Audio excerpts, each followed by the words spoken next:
Alright, this is Matthew Wetherbee here, and in the last video I did, where I got interrupted by Kung Fu class starting, and you could tell I was all excited to begin it, so I just stopped my video. I made a little mention of a video from November 5th of some Yale students confronting their professor. And so now I'm going to try to weigh in on my thoughts on this. So there's two issues I see here. One is the importance of free speech. Just because there's ideas and stuff out there that you don't agree with and you don't like,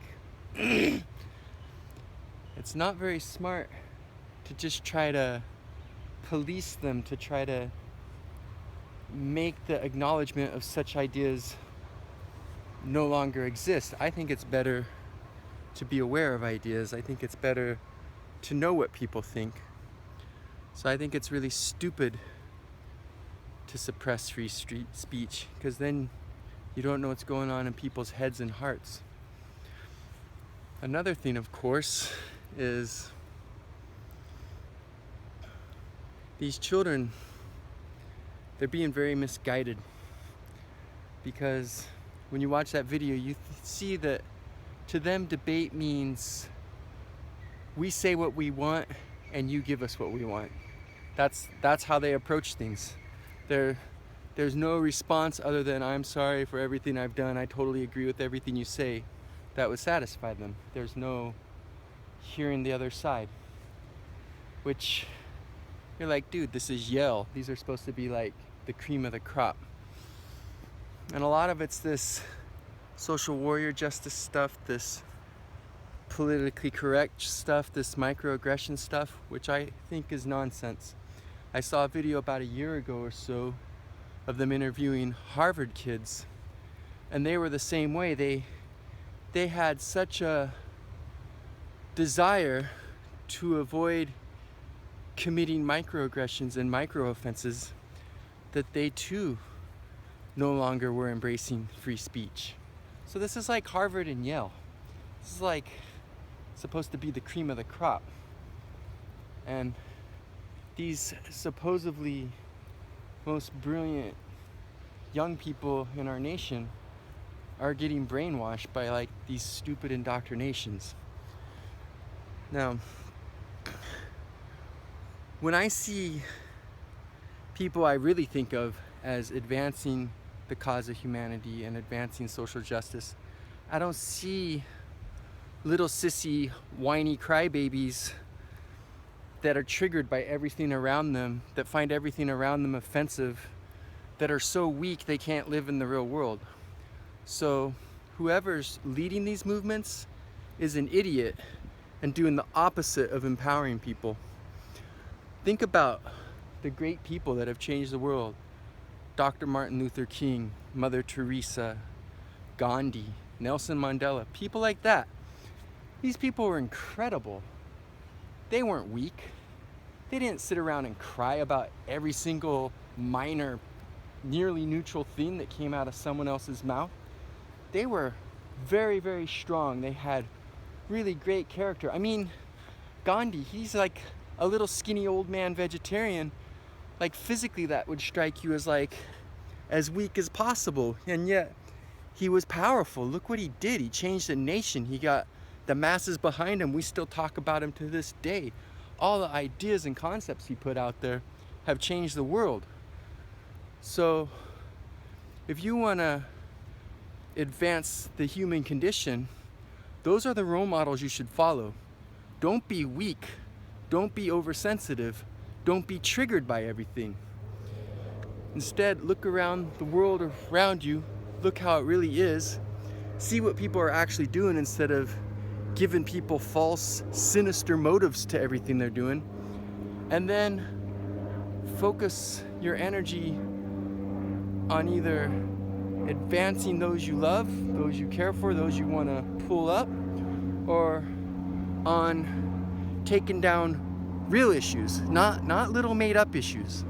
Like when little girls get shot in the face because they're trying to learn and they're in a place of extremism. That's a real problem. That'd be a great place to direct your energy to cause some change.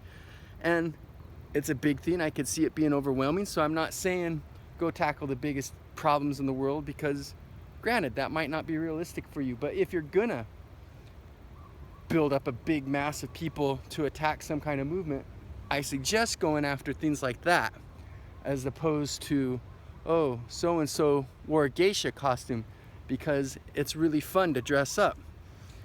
There's nothing that has to be offensive by that. Like, a lot of things existed. That's what people do when they dress up. They'll take something nowadays or from the past or historical, and most of the time they just think it's fun to dress up. Most of the time they're not trying to belittle anyone, they're not trying to do anything, and I don't see people going around their lives and they're like, oh, there's a costume of a geisha, I think I'm gonna start oppressing Japanese people now. I don't see that happening. So I think you guys are pulling at straws, and it makes people not take you seriously. So I just wish that you would